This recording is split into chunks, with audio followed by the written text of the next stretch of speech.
그래서 똥값을 검색하면 똥값에 팝니다. 똥값에 팔지 맙시다. 라는 글이 많이 나옵니다. 똥값이란 터무니없이 싼 가격을 말합니다. 싸다고는 하지만 똥에도 가격이 있다는 말이네요. 그런데 똥을 돈 받고 팔 수 있을까요? 인간은 매일 똥을 생산합니다. 그리고 그것을 치우기 위해 돈을 냅니다. 현실에서 똥은 돈을 주고 팔아야 합니다. 장사하는 사람들은 돈을 받고 팔면서 똥값이라고 하니 이상하죠? 그런데 더 이상한 일이 있었습니다. 18세기 똥값이 폭등해서 일본 도쿄가 위기에 빠졌습니다. 일본의 정치 역사는 독특합니다. 오랜 세월 천황은 바지사장이 되어 유명무실했습니다. 무사가 정권을 장악하고 막부는 실질적인 정부를 만들어 통치했습니다. 1603년 도쿠가와 이에야스가 정권을 잡았습니다. 도쿄를 수도로 하는 에도 막부 정부가 1868년 메이지 유신 때까지 있었습니다.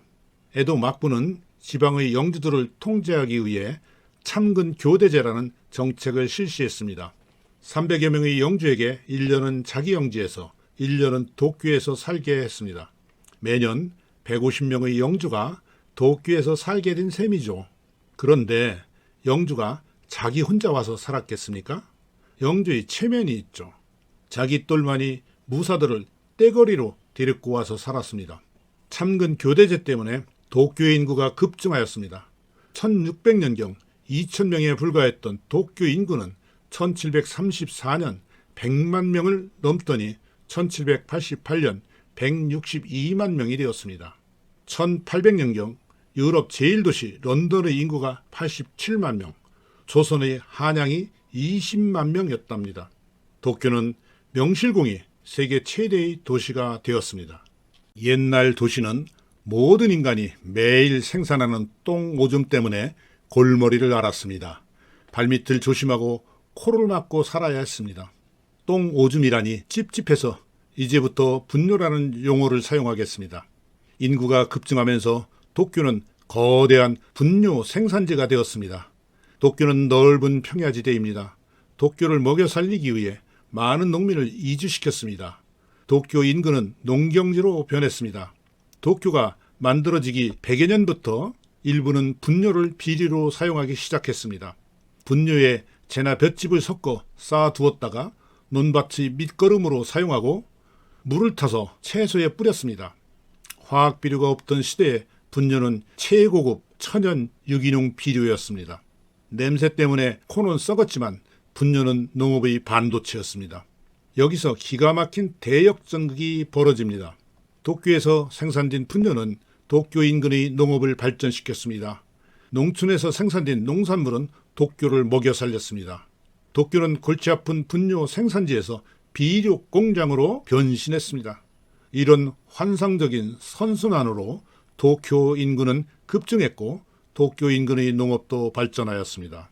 도쿄 주변 사람들의 분뇨는 근처의 농민들이 직접 퍼갔습니다. 농민들 간의 경쟁이 벌어졌습니다. 농민은 도시인에게 자기들이 재배한 채소로 보답했습니다. 드디어 마이너스였던 분뇨 가격이 플러스로 변했습니다. 그런데 농촌에서 먼 도쿄 시내의 엄청난 분뇨는 누가 처리했을까요? 돈 냄새를 맡은 상인들이 분뇨 회사를 만들었습니다. 분뇨 회사는 도쿄의 분뇨를 돈을 주고 사서 수집하고 운송해서 농민들에게 팔았습니다. 분뇨 회사의 성패는 두 가지였습니다. 첫째는 누가 분뇨를 많이 확보하느냐입니다. 큰 분뇨 회사는 영주나 고급무사의 대갓집, 대상점, 공동주택과 같은 분뇨 대량 생산자와 독점 계약을 체결했습니다. 그리고 공중 변수를 만들어 직접 수집도 했습니다. 둘째는 좋은 분뇨를 많이 확보해야 합니다.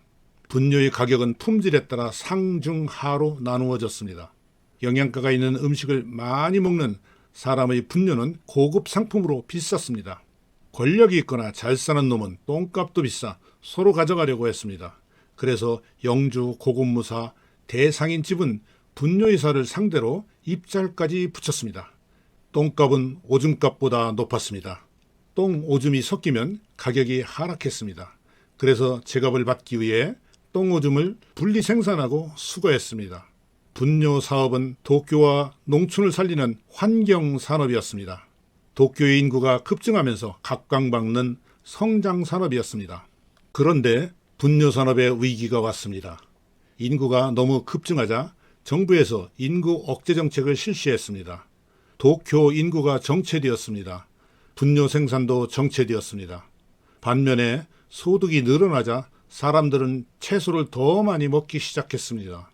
분뇨의 수요가 증가했습니다. 만성적인 분뇨 부족 현상이 일어났습니다. 분뇨 회사와 농민은 분뇨를 구하기 위해 혈안이 되었습니다.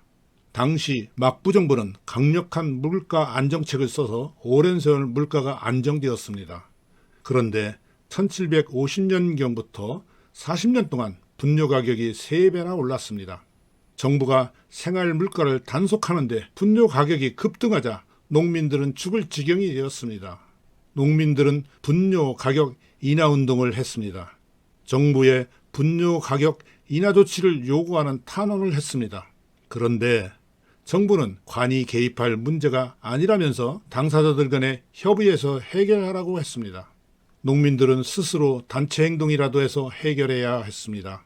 농민들은 분뇨 수거 거부 운동을 벌였습니다. 도쿄 사람들을 협박했습니다. 도쿄가 분뇨 천지가 되느냐 마느냐 위기에 빠졌습니다. 그까짓 분뇨 그냥 주지 않고 도쿄 사람들도 버텼습니다. 농민, 분뇨회사, 분뇨 대량 생산자들 간의 교섭이 있었습니다. 2년 넘는 교섭 끝에 합의가 되었습니다. 도쿄는 분뇨 천지가 될 뻔한 위기에서 가까스로 벗어났습니다.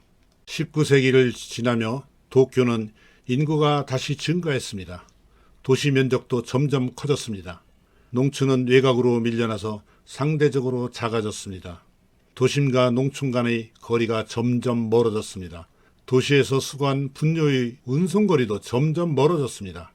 분뇨의 공급이 많아지며 운송거리까지 길어지자 분뇨 가격이 폭락했습니다. 분뇨 수거가 제대로 되지 않았습니다. 과거처럼 당사자들이 협의해서 해결할 수 있는 상황이 아니었습니다. 분뇨 처리는 구조적인 문제가 되었습니다.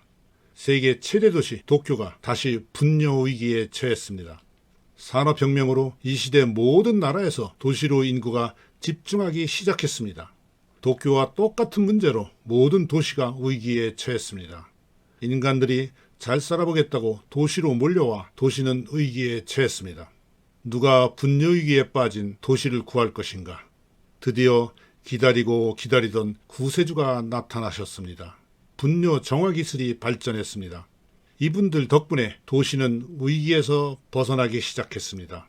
세월이 흘러 도시는 어마어마하게 커졌음에도 오히려 쾌적해졌습니다. 인류의 삶은 마침내 농촌 문명에서 도시 문명으로 발전했습니다. 그래서 지금도 사람들은 도시로 가고 있습니다. 시청해 주셔서 감사합니다. 구독과 좋아요 해주시면 영상 제작에 큰 힘이 됩니다.